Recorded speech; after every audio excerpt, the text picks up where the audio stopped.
हमारे साथ बातचीत करने के लिए उत्तर प्रदेश सरकार के मंत्री और निषाद पार्टी के अध्यक्ष डॉक्टर संजय निषाद जो है, तमाम मुद्दे हैं इनसे बातचीत करने के लिए। संजय जी, आपसे जानना चाहेंगे, जिस तरीके से स्कूलों के विलय को लेकर लगातार विवाद चल रहा है, बच्चों की भी कई वीडियोज आ रही है, विपक्ष लगातार सवाल खड़े कर रहा है, क्या कुछ कहेंगे इसको लेकर? देखिए, हमारी सरकार ने शिक्षा युक्त, गुणवत्ता युक्त शिक्षा देने की जनता से वादा की है और तभी हो पाएगा जब हम एक छतरी के नीचे समुचित शिक्षक और सारे सब्जेक्ट के विषयों की जानकारी दे देंगे। एक शिक्षक से सभी सब्जेक्टों की सभी विषयों की जानकारी नहीं दी जा सकती। इसलिए जिस तरीके से आज पहले साधन संसाधन नहीं था तो लोगों को जाकर पढ़ाना पड़ता था, अभी कुछ जरूर साधन संसाधन हो गया। जिस तरीके से एकेडमिक शिक्षा में एक छतरी के नीचे सारे सब्जेक्टों विषयों के और उनके जो विशेषज्ञ हैं वो पढ़ाते हैं, एक्सपर्ट लोग, उसी तरीके से हमारी सरकार चाहती है कि जो भी प्राइमरी में पढ़ें, तो जो ये लोगों की धारणा है कि प्राइमरी में पढ़ने वाला आदमी बहुत अच्छा सफल नहीं होता, ज्ञान नहीं होता, उसको इसलिए नहीं होता कि हमारे शिक्षक, एक ही शिक्षक सब सब्जेक्ट पढ़ाता है, वहाँ कम है।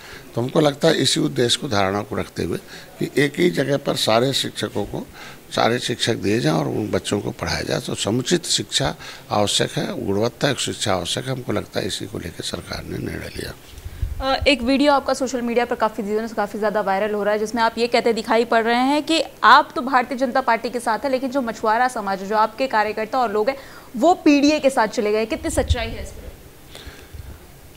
नहीं, कुछ चलेगा, सब नहीं चलेगा। जैसे जब आदमी वोट जनता नहीं डालती है, वोट डलवाने वाला कार्यकर्ता होता है और कार्यकर्ता एक तरीके से लोगों को जीत में बदलता है समाज को लेकर। तो जब जनता, जो कार्यकर्ता होता किसी मुद्दे को लेकर पार्टी में आता है और उसका काम ही है कि समस्याओं का समाधान करा, समाज से वादा करके देना। तो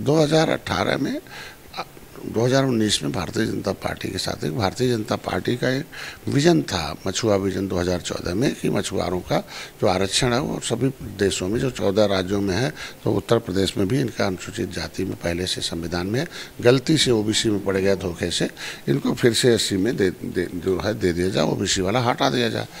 योगी जी भी बहुत बार आवाज़ उठाए, हमारे साथ आंदोलन में रहे। राज्यपाल ने लिख दिया कि ओबीसी नहीं है केवट मल्ला, राष्ट्रपति ने लिख दिया कि वो एससी हैं। तो जब दोनों के आदेश है तो अनुपालन हो, तो इसी के लिए मुद्दा लेकर भारतीय जनता पार्टी के साथ आए थे। लेकिन कार्यकर्ताओं में आ गया कि अभी उदासीन है, तो जनता उनसे जवाब मांगने लगी, भाई आपसे 2-3 बार वोट डलवाया, बताओ क्या हुआ। तो वो बेचारे थोड़ा सा उदासीन होकर और निराश होकर बैठ जाए। तो जब कार्यकर्ता नहीं रहते तो विरोधी वोट लूट लेता है। तो ऐसे में जो झूठ बोलकर आरक्षण और संविधान की बातें सपा कांग्रेस ने की, उस पर कुछ वोट चला गया, जिसकी वजह से आप देखो 43 सीट हार गई। तो मैं चाहता हूँ भारतीय जनता पार्टी को फिर से जीत मिला, इसीलिए हम लोग आए हैं। और जीत आ जाए तो इसके लिए इनके मुद्दे पर चर्चा और विचार करके इनको भी दे जाए। भाई इनका हिस्सा तो लेदरमैन खा रहा है, इनका पैसा मिल्कमैन खा रहा है, इनका हिस्सा, तो फिर क्यों हिस्सा, वोट तो दे नहीं रहा लेदरमैन मिल्कमैन। तो ऐसे में लोगों को इनके निषाद के जो मूल मुद्दा है कि हम 14 राज्यों में, बिहार मतलब दिल्ली में निषाद अनुसूचित में है, वेस्ट बंगाल में है, तो बिहार और उत्तर प्रदेश का निषाद भी लिखा हुआ मझवार नाम से। तो जिस तरीके से शिल्पकार जाति ने जातियों का समूह है उत्तराखंड में, वैसे उत्तर प्रदेश में कर दिया, मझवार जाति ने जातियों का समूह है और केवट मल्ला मझवार है, तो रहा जाति ने जातियों का समूह, कश्यप कहाँ तो रहा, तो दे दिया जाए। संविधान में लिखा ही है, ओबीसी राष्ट्रपति और राज्यपाल ने आदेश भी किया। तो इतना काम है, हमको लगता है भारतीय जनता पार्टी को इस पर जल्दी विचार करना चाहिए।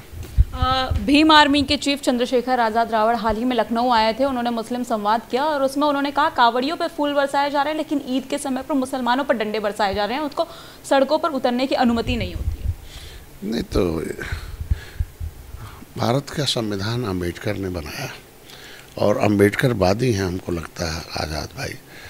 तो संविधान में कहीं उन्माद जो है की जगह नहीं है, तो सड़क पर उतरने का मतलब उन्माद हो गया ना।